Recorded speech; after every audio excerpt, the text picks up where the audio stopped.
June 18ஆம் தேதி என்ன நடந்துச்சு? ஜூன் 18 காலையில ஷியா கேத்தனை லோஹட் ஃபோர்ட்க்கு அழைச்சிட்டு போறாங்க. இவங்க அந்த லோஹட் ஃபோர்ட்க்கு வந்தது சிசிடிவிலயுமே பதிவாகி இருக்கு. ஷியா அண்ட் கேத்தன் இவங்க 2 பேரும் லோஹட் ஃபோர்ட்க்கு ஜூன் 18ஆம் தேதி வராங்க. அவங்க பண்றது எல்லாமே நார்மலா தான் இருந்திருக்கு. அது சிசிடிவிலயும் ரெக்கார்ட் ஆகிருக்கு. ஆனா இங்கதான் ஒரு ட்விஸ்ட் ஆனது நடக்குது.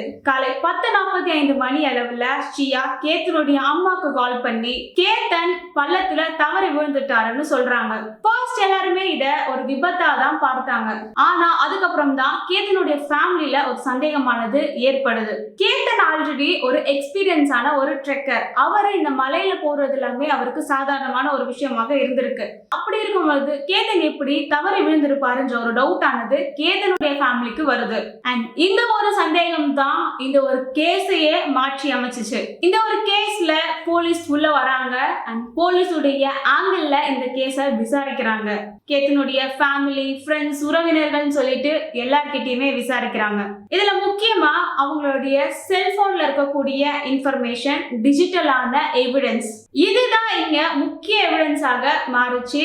அண்ட் இதனாலதான் இந்த கேஸ்ல யாரெல்லாம் இருக்காங்கன்னு சொல்லிட்டு போலீஸும் கண்டுபிடிச்சிருந்தாங்க.